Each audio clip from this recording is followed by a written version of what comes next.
All right, guys. Tonight's set of notes is entitled War Breaks Out. We've been looking at the events leading up to the Civil War and the rising tensions between the North and South. Tonight, we're going to see how those tensions eventually break out into the Civil War itself. And as we discuss the buildup to the Civil War, it's important to understand the emergence of the Republican Party in the 1850s. The Republican Party was formed in 1854 in opposition to the Kansas-Nebraska Act. We should remember that the Kansas-Nebraska Act allowed for the expansion of slavery into these territories based on popular sovereignty.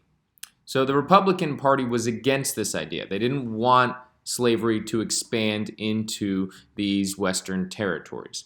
Instead, Republicans wanted land in the West to be free soil, where free farmers, and we're typically talking about white farmers, did not have to compete against slave owners and slave labor. It's true that some Republicans themselves were also abolitionists. They wanted to bring about an end to slavery.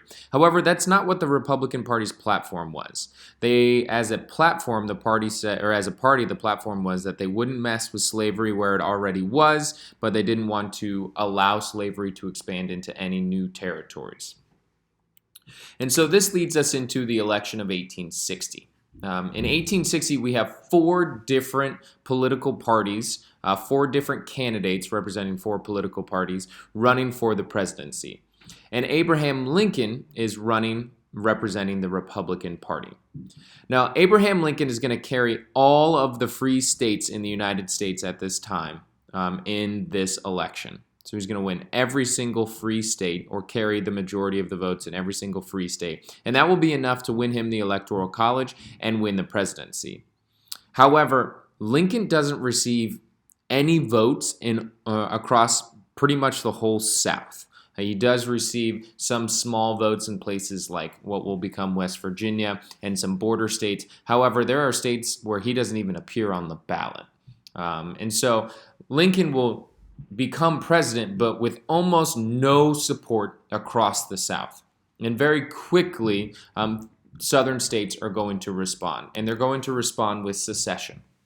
So after the election of 1860, Southern states begin to secede from the Union and form the Confederate States of America.